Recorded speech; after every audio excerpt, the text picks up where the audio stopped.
Welcome to the Pindown, your Detroit Pistons podcast. I'm your host, Wes Davenport from Motor City Hoops and Detroit Bad Boys. And I'm Blake Silverman, writer for Detroit Bad Boys, covering everything from the Pistons to the NBA Draft and the Motor City Cruise. And Blake, before we even get going today, I just want to say happy Labor Day. We're making it through the summer here, so it's exciting. I know it means the summer's almost over, but it's less fun outside. But I don't know, it's a great long weekend. I'm excited. How about you? Yeah. Happy Labor Day. Excited for the long weekend. I feel like summer hits a little bit different ever since I entered the workforce. It's almost like every week is the same, but especially when we're up here in Michigan and the weather is so drastically different, you got to appreciate it, and always nice to get a long weekend in there. So I'm excited. This is very off topic, but it was something I noticed right after graduating college, actually, was that your whole life you get used to having these blocks of time and having very definitive markers for when that block of time passed, right? So, you'd have your first semester, you'd have a winter break, you'd come back, you'd have the spring semester, then you'd have the summer break, and it just keeps rolling like that with little mini breaks in between to kind of break it all up, obviously. And now when we're adults, it just goes, man. There's no stopping unless you're taking a vacation for yourself. And I think that's why it just flies by so much faster. Yeah, there's no stopping. And my wife's a teacher, so she still has those breaks, she gets it? Nice. Built in. But I work from home whenever she has like midwinter break, spring break, whatever it is, and she's just at home or whatever it is. I always get jealous. I miss that schedule a bit. Yeah, it's not, well, and like I said, it's nice to just have a marker of time to kind of make you slow down, because I think now you can lose it a little bit. I know for me, 4 months go by and I'm like, what just happened? How? Even right now, it's about to be September. How did that happen? And I'm sure more people can relate to this as well, but it's wild. Yeah, that previous structure gives you something to look forward to and everything. But yeah, I guess like the summer sort of aligns with the break for the NBA. So I mean, we still have draft and summer. The NBA I feel like is maybe the most year-round league it could be. But once we hit August, like there's just not much going on. And thankfully, this is our last August episode. So when we're back recording, we'll already be to September. The season's back in October. We'll get excited for training camp, preseason, and then the season will be here before we know it, which is exciting. Now, before we get going any further, we just didn't get a ton of questions this week, guys. Obviously, we'll be watching the live chat. So Derek Brown says, love the show, guys. Appreciate all the hard work you guys do. Yeah, we appreciate it, man. If we get a bunch of questions in the live chat, we'll obviously handle those. But as it stands right now, we'll probably just aim for about 40 minutes, keep this episode a little bit shorter for you all, and kind of let you go out on your holiday weekend. So let's dive into some hot takes. I kind of previewed this on Twitter, but I sprung it on Blake here, the stipulation that goes into it. So we're each going to give 2 hot takes. And yes, I did steal this from myself from the Pistons Pulse, but it was fun. We had a lot of fun with it over there. So I thought, what the heck? It's the end of August. Nothing else is happening. Let's have some fun with it here on the Pindown as well. So we're both going to give off 2 hot takes, okay? One of them is Pistons related. The other one can't be. It's got to be something else. Just a general hot take that you've got up your sleeve, ready to throw at a moment's notice. So we'll do the Pistons one first, and I'll let you jump in on that because I know you prepped one for it, and I did too. But then I'll go first for the second because I surprised you. Okay, a little snake draft action. I like it. So for my Pistons hot take, and I might be cheating a bit here because I actually submitted this one for the Pistons Pulse, and you touched on it a little bit. But I think, and since it's hot takes, I'll just be more affirmative with it. I think the Pistons will have a decent season, and by decent I mean they're still going to be like at the bottom of the league. So I don't know if you can classify that as decent, but I don't think they're going to finish with the worst record. I think they'll be somewhere in the bottom let's say 5 to 6, but I think that they'll win the draft lottery and get the number 1 pick, as we've seen the past couple of years with the Pistons, the team with the lowest odds. Like, it doesn't work out for them in most cases. You only get a 14% shot. We saw the Atlanta Hawks win the lottery this past year. So I think there's a strong possibility the Pistons improve, but even with that improvement, it could pay off with some lottery luck. There hasn't been a ton of lottery luck in the past, but it can happen. We saw it in the Cade Cunningham year. So I'm going to plant my flag there. Well, it's funny that you say that wouldn't be a lot of lottery luck, because I know how it feels for all of us fans, right? The Pistons have been bad every year since winning the lottery for Cade. But if you actually were to look at it, winning a lottery twice in a 5-year span, that would be pretty dang lucky. Yep. Yeah, you're right. I mean, I think Cleveland won it. I don't remember if it was a couple years in a row, and then they might have gotten 3 in 6 years or something like that, because they had Kyrie, Anthony Bennett, and Andrew Wiggins, who never played for them, but they traded. Yeah, and then there was however many years apart there are between Karl Anthony Towns and Anthony Edwards. Like, Minnesota is the only other one I can think of, and that's worked out pretty well from them, as we saw in the Western Conference Finals run this year. And then they have one of the future faces of the league on their team. So you never know. It's a long haul, and it can pay off. And really, it's just a game of chance. So why not Detroit next year? 2 questions I want to ask you before I give mine. You say that we're going to be, the Pistons will be better. So how do they accomplish that, not worst in the league, but maybe 12th in the East finish? Is that, on the back of Cade Cunningham in your mind, or someone else that's going to really step up? I mean, I think Cade has to be in the driver's seat, but I think, like we've talked about a bunch here, I think we have to see some growth from some of the other young guys, and really just understanding who they are. Like, if one of Jalen Duren, Jaden Ivey, Asar Thompson can take a leap that results in 2 to 3 more wins or whatever it is this season, like, that can help you get there. But I think it's going to start and end with Cade. But that said, you have some interesting players that you sign this offseason. I mean, hey, if Ron Holland comes out firing and he eventually carves out a bigger role for himself than we think he's going to have, especially towards the end of the season, you don't know what you're going to have there. So yeah, I think it mostly falls back on Cade, but it obviously has to be a group effort of some sorts. And all right, Mr. Draft Man, who are they taking? Is it there's a lot of talk Cooper Flag's like the runaway, but is he? I mean, it seems like there are 3 or 4 guys that are in the conversation. So who are they taking?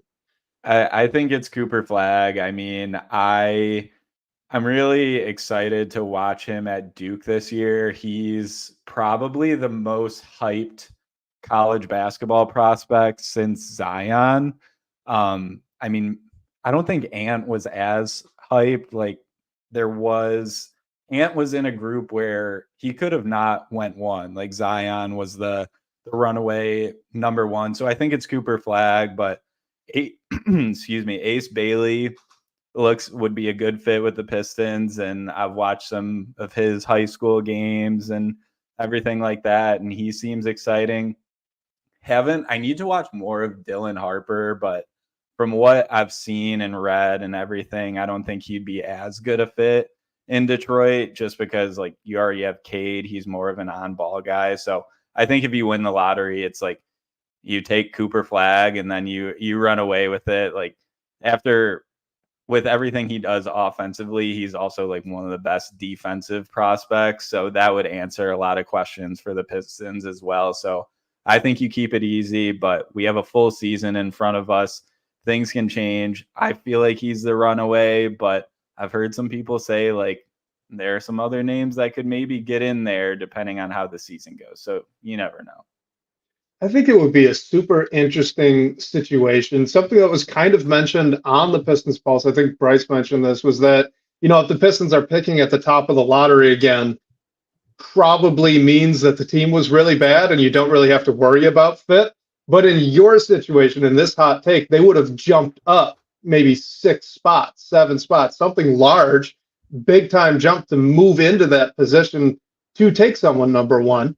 And I think at that point, that means that it was a positive step forward season, right? They didn't just plateau. That means that at least a few of these young guys really flashed their potential, really improved. And so maybe it's not crazy to be thinking about fit at that point.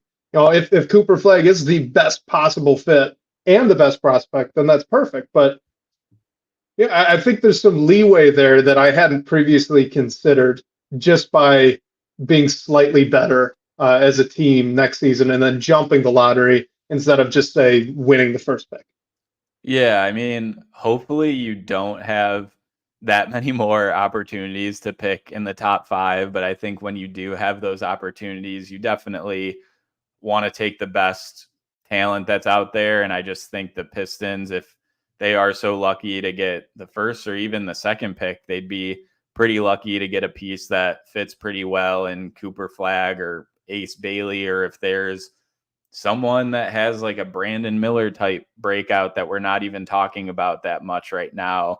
You never know. But that it lets you, and if you add a high end piece like that you think will be Cade's running mate, a trio with Ron Holland, whatever it is, it gives you more leeway to maybe move on from a couple of your other pieces and do a consolidation trade, bring someone else in, because you obviously can't pay everyone. So you have to think about that. But I mean, if the Pistons won the lottery this year, we think Alex Sarr would have been a good fit because of what they need. But you could debate that he's not if you believe in Jalen Duren. So I think if they do end up with a top 5 pick, they'll luckily have plenty of guys to choose from that can fit in pretty seamlessly.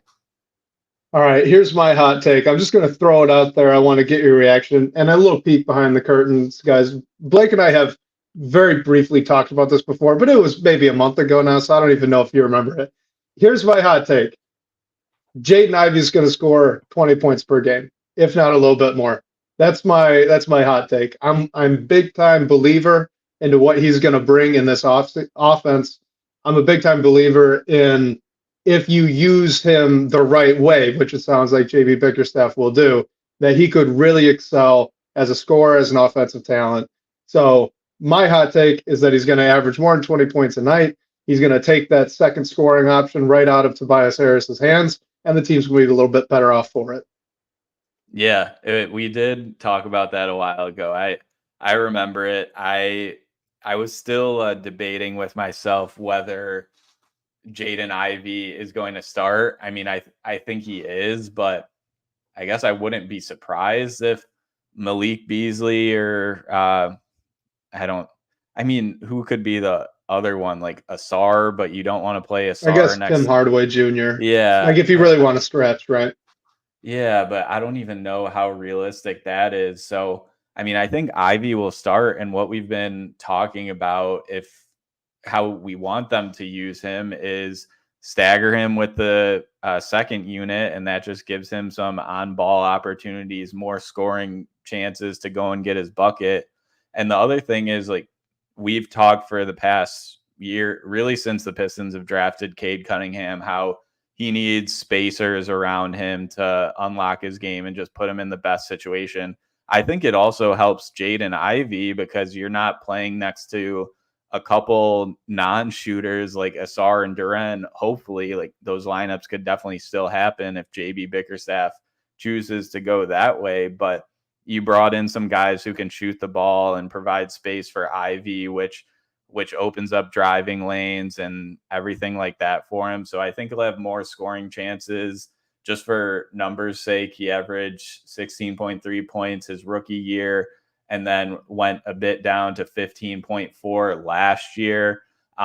We know he obviously didn't start the beginning of the season, which might have had a little impact on that. But I think it's possible too. It's definitely a big leap, but if we see Jaden Ivey get put in the right situation, who knows how much he could take that step this year. He's just so talented of a downhill player. And as far as I've heard anyway, the only comments that JB Bickerstaff really talks about are downhill type things for Jaden Ivey. Getting him the ball out in transition and letting him loose, getting him off motion or on handoffs right in the half court setting. If you could just he's already so talented, he's already so quick, and his handle's pretty good.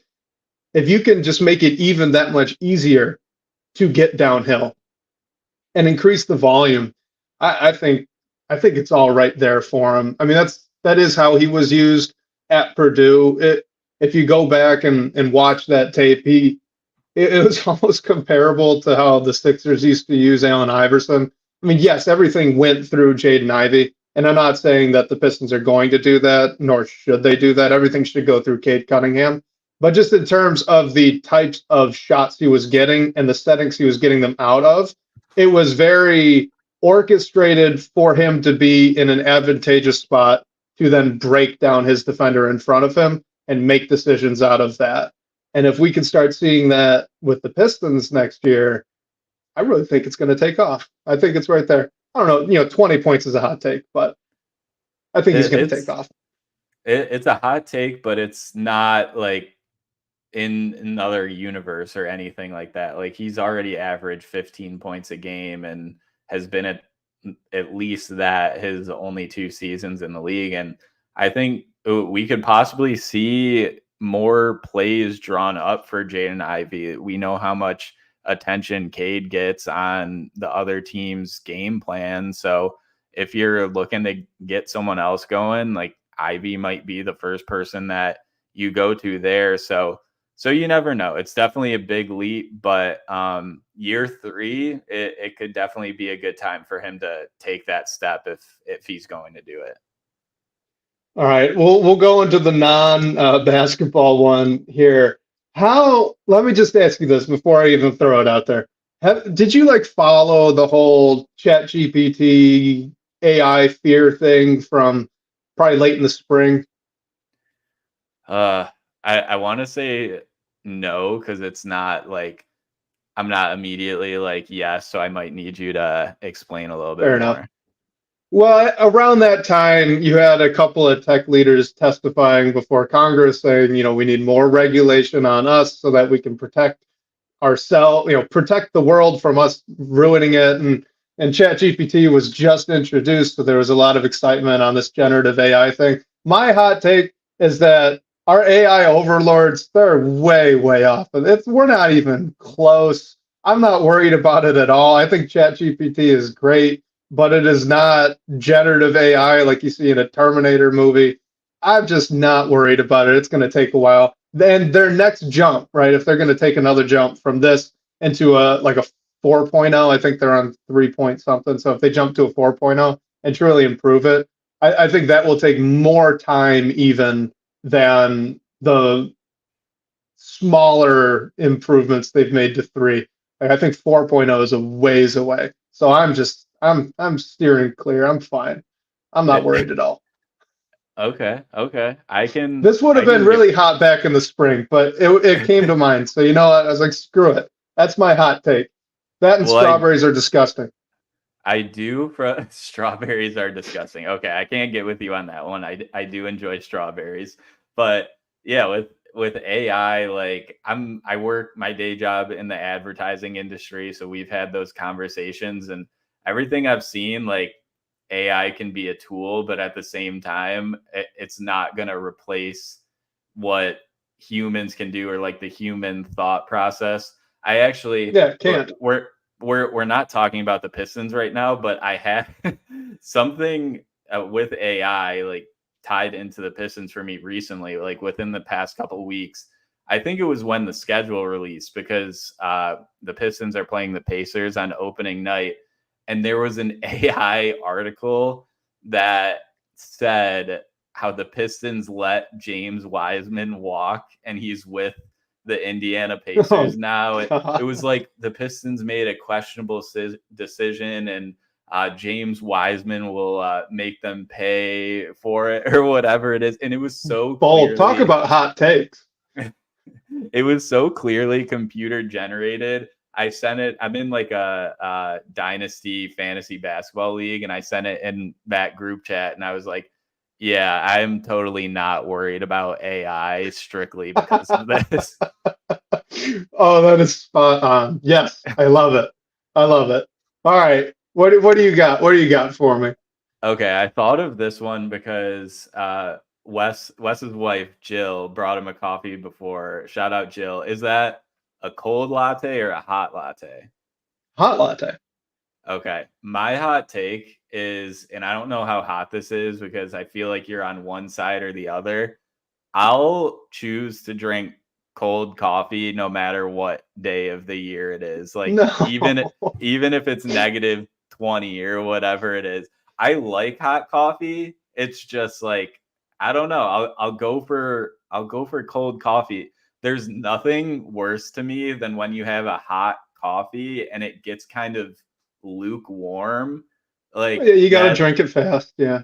Yeah, that's just like disgusting to me. And if I have a cold brew or whatever it is, I can have it for whenever. I get distracted or into something and I don't drink the coffee as fast as I want, and then it's still there good for me. So I'm a cold coffee guy over hot if I had to choose. This is so wrong. This actually disturbs me a little bit. But you're telling me you go to Starbucks and you just ask for a cup of ice? Because that's what you get. Hey, it's they have the cup set up so the ice is like built into the drink. Like you know how much coffee you're getting. I just want the big cup. Just give me the big cup of coffee. Yeah, I can respect that because I actually saw someone on Twitter. They posted that I think they ordered, it might have been an iced tea or coffee or something without ice, and Starbucks still filled it. They wouldn't fill it. Yeah. Yeah, like 2/3 of the way. Yeah, so I get that criticism of it, but I'll still go for it. The only downfall of it is if you're walking into a coffee shop in the dead of winter, and you got to remember gloves, because if you're walking out with a cold coffee in your hand in cold winter, that's horrible. But that's the only downside for me. My day has to start off with a hot cup of coffee, splash of milk, nothing more, nothing fancy. I've got a special mug actually with a heater in the bottom of it that keeps one of those the coffee warmer longer, so I can sip it slow and really enjoy. My wife loves the cold brew. She'll make herself shaken espressos at home. We got a little Nespresso thing, and I can't. I don't like it as much. I like the hot beverage. Maybe I'll need to get one of the heated mugs, and that would help with my issues. But no, the one thing I will give hot coffee is like obviously like the smell of coffee in the morning. You don't get that if you're getting a cold brew, and that wakes you up a little bit more. So I'll give you that one. All right. Well, we'll just have to leave it there that you're clearly wrong about the cold brew. Hey, to each their own. No, I've got the smell on my side. I've got the longer mug. I mean, I don't get ice in the cup. This is clearly hot coffee for the win. You've put yourself in the right situation that I probably haven't done yet. But hey, I'm good with my routine. So maybe I'll try it, and maybe I'll like something different. But I don't feel myself changing anytime soon. All right, let's get back to actually your hot take. This is from a fella in the TVV comments. He just wants to know what is more valuable, having one of the young guys currently on the roster meet their full potential, or a top 3 draft pick this year. I think it depends on which of the young guys it is. I mean, a top 3 pick is valuable, no doubt. Real quick, let's say it's Cade, Ivy, Duran, Asar, Holland is the trio. So no Stewart, no Sasser, just like the 5 featured guys. Yeah, but I guess I'd argue that Ron Holland meeting his potential is more valuable than like Jaden Ivey or Jalen Duren right now, which is what like I don't know. That's why I second guess it. But so I think if one of those guys that you're still unsure about, I guess you're unsure a little about all of them to a degree, but Ron Holland, for example, we know what he's done in the G League, like a little bit before that.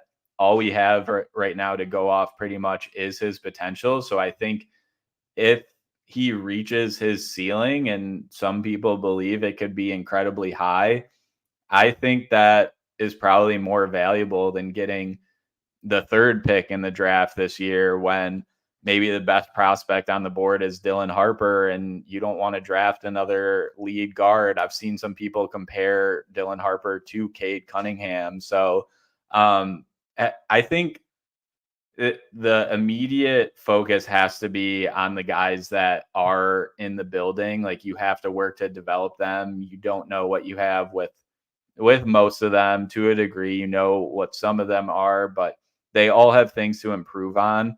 So I think if one of those improvement areas really hits, I think that gives you something to build off of, as opposed to betting on that again for another guy. I think it's totally different if it's you're getting Cooper Flag at number 1 or whoever the pick is at number 3.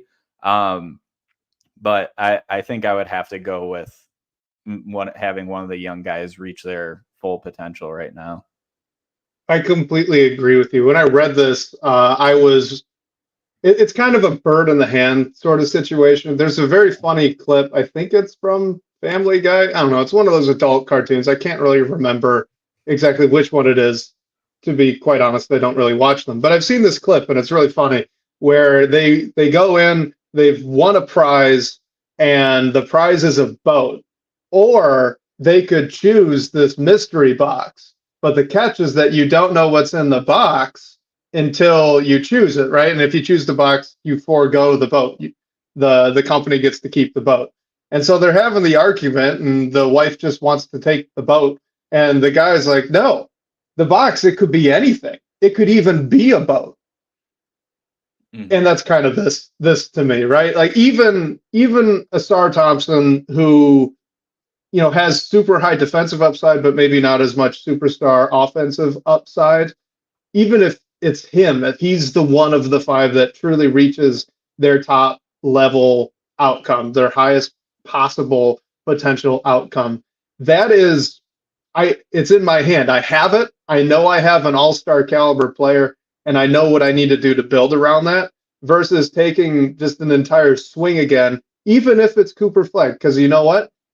A lot of people thought Zion Williamson was a sure thing, home run pick, and he's dealt with a lot of injuries. Greg Oden all the way back was the same way. People loved Greg Oden, and then he gets hurt. A lot of this, you can't tell the future. You don't know how it's going to go out. So, I mean, Cooper Flag might even be a bust. Who knows? It might just not click for him in the NBA. I'm not saying that that's definitely going to happen, but it's on the table versus I absolutely have a star player. So I'm taking that. Like, give me one of these young guys fully meeting their potential, even if we make sure that it's not Cade. Like, we just assume Cade's going to get close to his potential. I'd take any of those 4 guys truly becoming all-star caliber players for certain over a swing at one of these top 3 guys, just because of the certainty of it. Either end of this is a gamble to some degree. So I think it just goes back to how much you do want to gamble. And I think betting on one of the younger players that are currently on the roster is a little bit less of a gamble, just because they're all going to have 1, 2, 3 years of NBA play under their belt. So, and also it's getting to the point like Cade's entering year 4 when this, if a top 3 pick is drafted, he'll be entering year 5. So you want someone to align as close to Cade and just have that like work alongside him under their belt a little bit more. So I think one of the young players that are currently on the team is a little bit less of a gamble, which I lean towards, but I could be totally fine if someone said, you know what, this is a really good draft. No matter where we pick in the top 3, we'll get a great player that has tremendous upside. It's just a little bit more of a riskier bet to me. So before we move on, let me ask you, because the way I'm reading this question, and maybe I'm wrong, is that which is more valuable, guaranteeing that one of those young guys will meet their potential? Like, we aren't gambling on it. We know for certain that they are going to meet the potential, or taking a swing on one of these top 3 super highly touted, super hyped prospects in this year's draft. Does that setup kind of change the way you're thinking about it, or am I looking at it the wrong way too, where maybe I need to be bringing in a little bit more risk to one side that I'm not?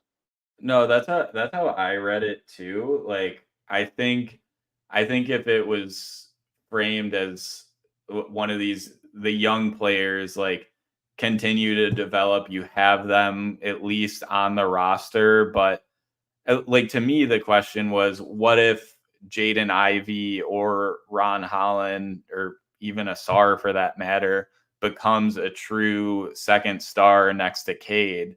Or do you want like that top 3 pick to bet on someone else to do that?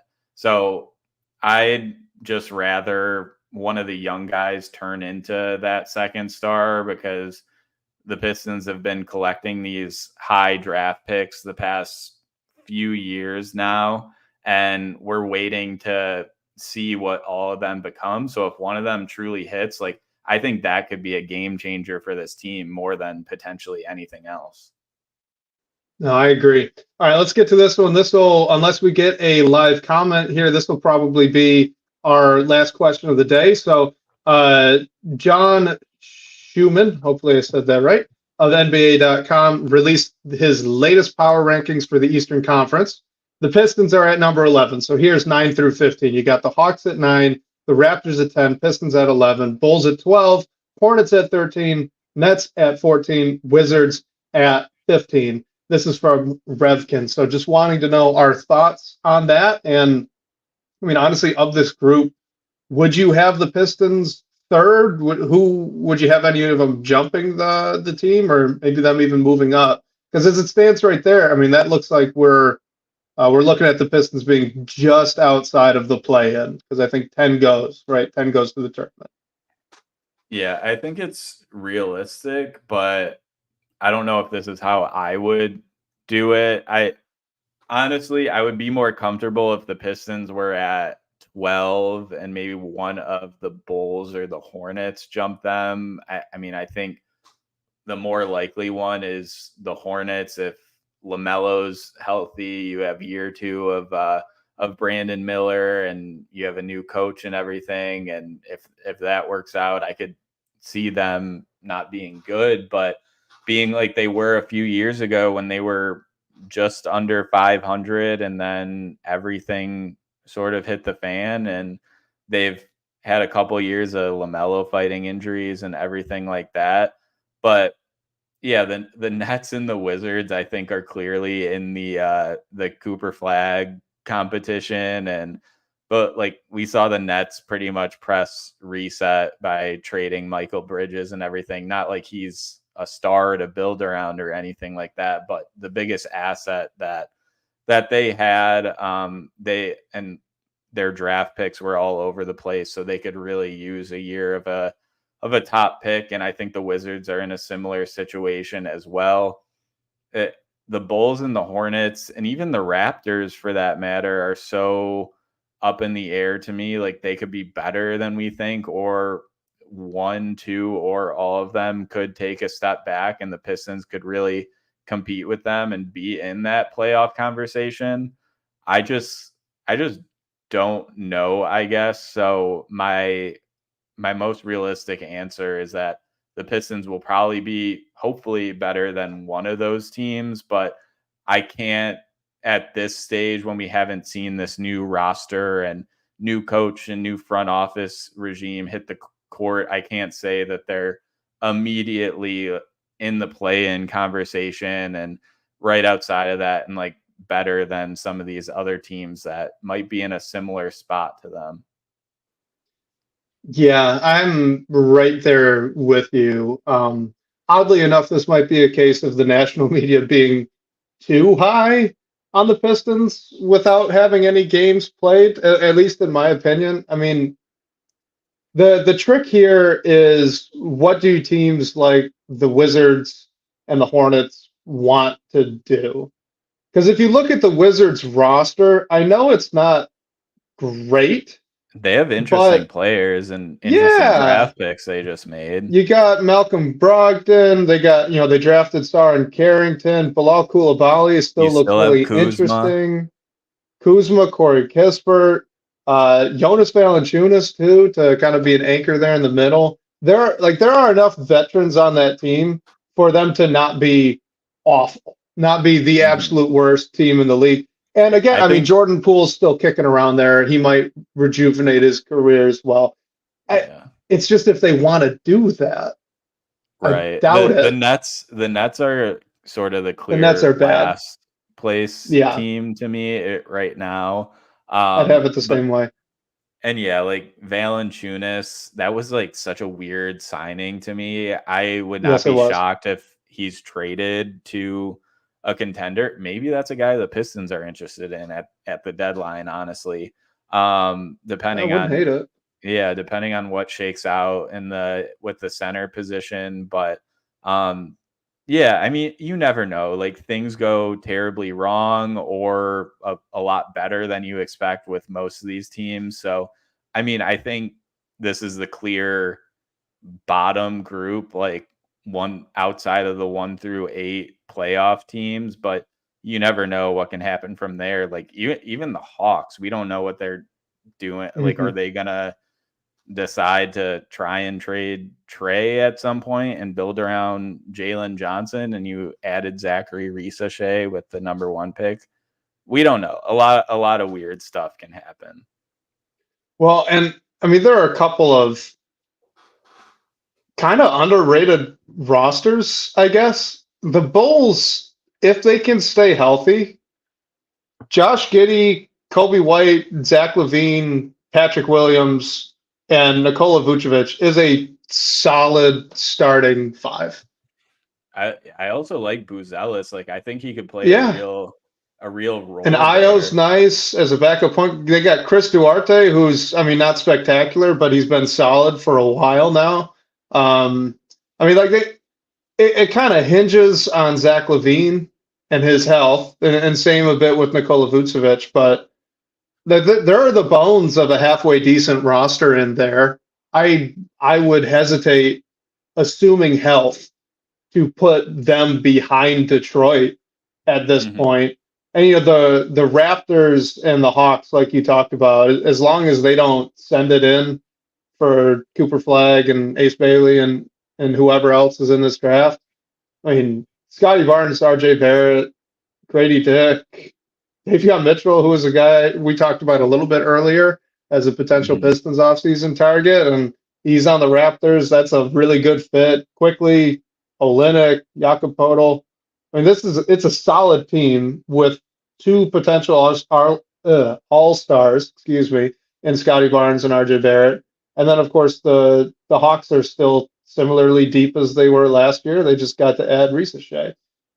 Yeah, and the Bulls paid Patrick Williams, so like this could be the year that he not finally. I know he had some health issues too, but he could take a leap too. And I don't think they'll be good by any means, but I think they could very well be in that 9 to 10 spot for the play-in, like they have been over the past few seasons. Yeah. So for me, looking at this power rating right now, we've not seen any basketball, and that will obviously change a lot once we actually start watching how Bickerstaff is going to use this team. Has Asar Thompson actually put on more strength? Can Jaden Ivey become a more efficient scorer? There's all sorts of stuff that we don't know right now, and that will absolutely change how this type of ranking is going to shake out. But as it stands right now, I think the most interesting trio is the Pistons, Hornets, and Wizards.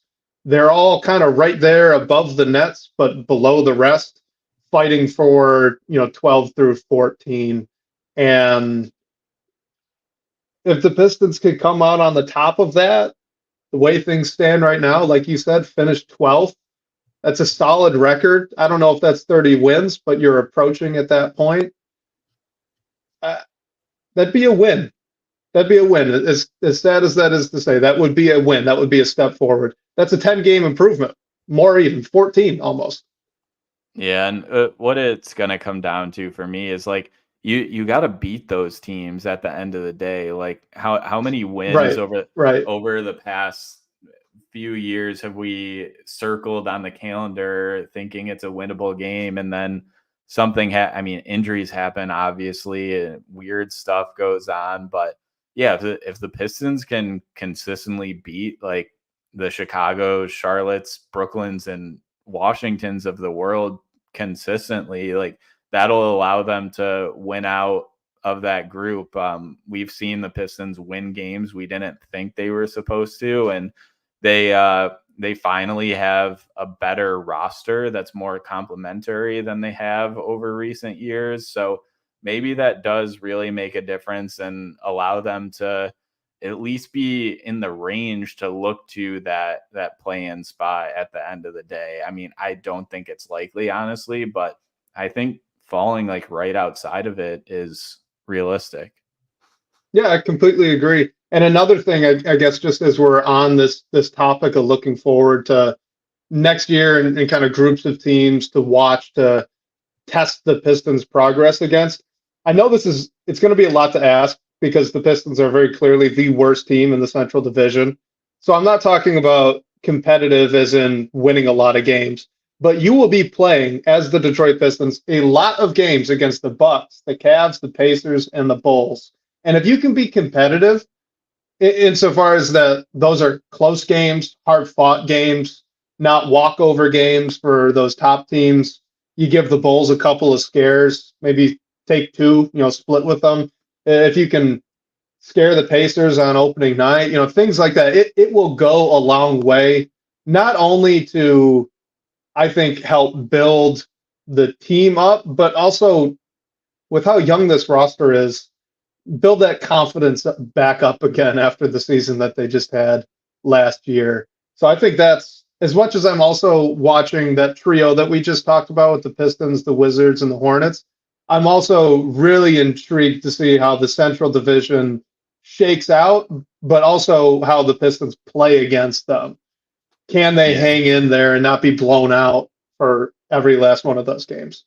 Right. And people are lower on Milwaukee. Like, I don't know if I necessarily buy into that, but if you can compete with them as well, like they had some competitive games last year even. So they got 2 Hall of Famers on their roster. If you can compete with them, that's a win.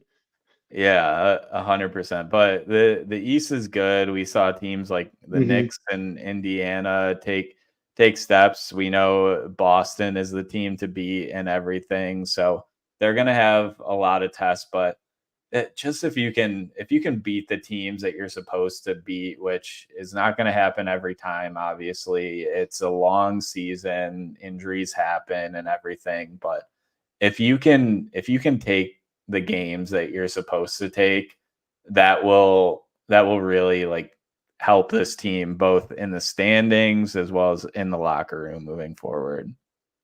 Yeah. All right. So I think we're gonna wrap it up there. Shorter show this week, but there's just not as much going on in the NBA. So we appreciate all you guys for tuning in live and also for listening on podcast as well. So as I sip my hot coffee over here, Blake, I hope you have a wonderful Labor Day weekend and you can take it away, man. You too. And hey, I will I'll have my cold brew in the morning, and maybe I'll have one for the show one of these weeks just to show you how much I'm enjoying it. So yeah, thank you everyone for joining, and reminder, you can call our phone line to ask a question, hear your voice on the show. The number for that is 313-355-2717.